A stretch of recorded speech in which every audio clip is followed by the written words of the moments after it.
Hey y'all, Jordan here from the Crafted Piglet again, and I am back with another sewing tutorial today, just because again, all the crazy times that are going on right now, I want to make sure that these videos are helpful for those of you out there who are doing the same thing I am doing, which is making lots of face masks and probably surgical caps as well.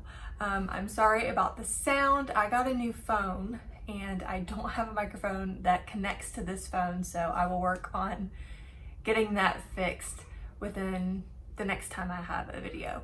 But today's tutorial is how to make these surgical caps that I'm making for some friends. I got permission to do this video through the Etsy shop owner who actually sells these patterns, and I will put her Etsy shop and what pattern specifically I used for this video tutorial. So if you are looking to make any surgical caps, this is a really good pattern to go with. And this one is for women. It's called a pixie style hat. And later I will do a video for the men's cap pattern that I also bought from the same Etsy shop. So I hope this is helpful, and I hope it clears up any questions you have from this specific pattern. So let's go ahead and get started. The very first thing you want to do is print off your pattern pieces and cut them out. I printed these off on cardstock just so that they would last a little bit longer. Make sure you join your pattern pieces to where they are supposed to join. Next, you'll lay out your fabric with wrong sides together. That's the non-pretty side to non-pretty side. Then you'll take your band pattern piece and line it up on the fold of the fabric. And you will clip that, or at least I clip that to keep it in place. And then I will trace along this pattern. You'll do the same thing for the crown piece, lining up the straight edge on the fold of the fabric, tracing around it as well. Once you've traced your crown piece and your band piece for your hat, go ahead and pin your fabric. That way when you cut your pattern pieces out, you don't have to worry about your fabric sliding around. This will just ensure that your pattern pieces come out nice and even. Once you've cut out your pattern pieces, you'll then want to transfer any pattern markings to your fabric pieces that you've cut out. And you want to transfer these on the wrong side of the fabric.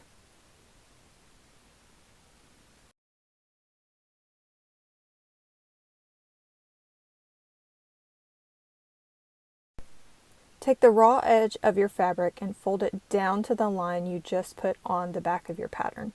Then you will fold the fabric down again over that line and then pin everything in place before you sew.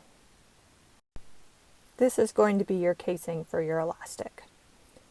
Next, you'll sew 1/4 inch away from the pinned piece or the top edge of your crown piece. Next, you'll take your elastic. I'm just using a Goodies hair tie, and you are going to insert it into the casing that you just made. Once your elastic is in the casing, you'll want to sew down one edge of the elastic, making sure to go over it multiple times for strength purposes. Hold on tight to the side that you just sewed of the elastic, and then pull the other end of the elastic as tight as you want. Then take it over to the sewing machine and sew over it multiple times to keep it in place. This is what it should look like when you're finished, and you can just cut off the excess elastic that you don't need anymore. Next, you're going to transfer any pattern markings from your band pattern to your band piece. We're going to do this for the full length of the band piece, and this top edge is 1.5 inches, and you'll do that all the way across. You'll do the same thing for your angled edges of your band piece. I usually just mark where the lines are instead of trying to measure it out, and then I connect my two lines with a ruler. It just makes it so that I know that both of my edges are the exact same instead of one being a little bit off from the other.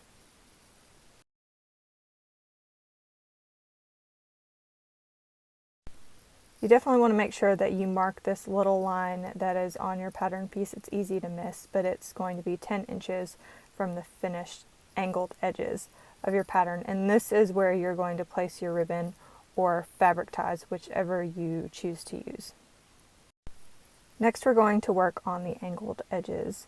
You're going to take the raw edge of your fabric and fold it to the line, and then you will fold the fabric on that line and sew 1/4 of an inch away from the inner edge of your fabric.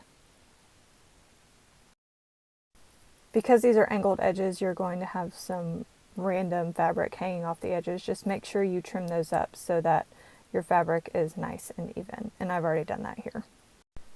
I decided to use fabric ties instead of ribbon. I just cut out 2 strips of fabric measuring 18 inches long and 1.5 inches wide, and all I'm trying to do here is encase those raw edges so that there's no fraying. And I also made sure to encase one end of the tie as well, and I just put the other end that was still raw and inside the cap, if that makes sense. I can do a detailed thing later if you need me to do that. Fold the raw edge of your fabric in about 1/4 of an inch toward the line you made earlier, and then you'll take your fabric ties and line it up to that ribbon mark that you made earlier. Fold everything down on top of that line, and then you'll want to pin the end of your tie that's on the inside of your cap in place, and then you'll want to make sure that you pin the rest of your tie out of the way because you don't want to get that caught in your sewing. This is going to be kind of like a drawstring, so you want to make sure that the rest of the ribbon or tie is free floating. This is what's going to allow you to tighten your cap when you put it on your head.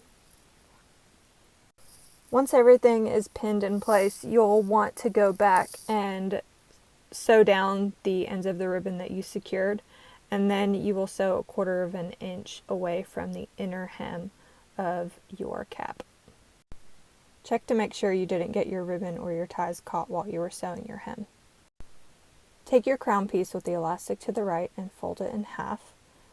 Then you will fold your band piece and line up the fold of the band piece with the fold of the crown piece. And your hem that you just made should be on the bottom. Then you'll take the middle of both pieces and start pinning everything. And we are going to attach our hat just like this. So you're lining up the raw edge of the crown piece with the raw edge of the band piece, and make sure that you're pinning these with right sides together. Once you get to the end of the band piece, you'll want to make sure that the end of the band piece connects with the elastic. I kind of had to finagle it a little bit, so I just made a little bit of a pleat or a dart, whatever you want to call it, and then I pinned it in place. And then I just had to do the same thing for the other side of the hat, just pinning the raw edges to the raw edges. And again, once I got to the end, I just finagled the fabric just to make the end of the band piece meet the elastic of the crown piece, and just pin it in place. Next, you'll sew 1/4 of an inch all the way around the hat. If you have a serger, you can use a serger. I don't, so I just did the 1/4 of an inch, and then I did a zigzag stitch all around the edge just to lock in those raw edges. Make sure you keep your ties out of the way. I just pin them out of the way so that I don't accidentally sew them in with the edging. Once you're done, it should look like this, and then your hat is pretty much done.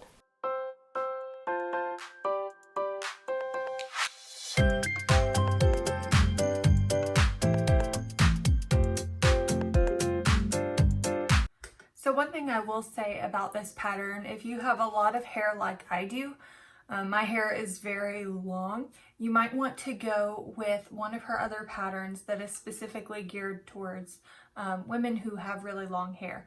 Now I find that if I were to braid my hair, all of my hair would be inside the cap, but I do find that the back of the cap is just a little bit too open and not quite as much room if I wanted to wear, like, you know, a high bun or even a low bun. So I hope that that's helpful for you when you're trying to decide which pattern you want to buy or which pattern you want to make. All right, y'all, so next video, like I said, I will do a video tutorial on how to do the men's version of a surgical cap from this same Etsy shop owner. So I will see you guys next time, and if you have any questions in the meantime, make sure you leave them in the comment section and I will get back to you as soon as I possibly can. I hope y'all have a wonderful day and happy sewing! See ya!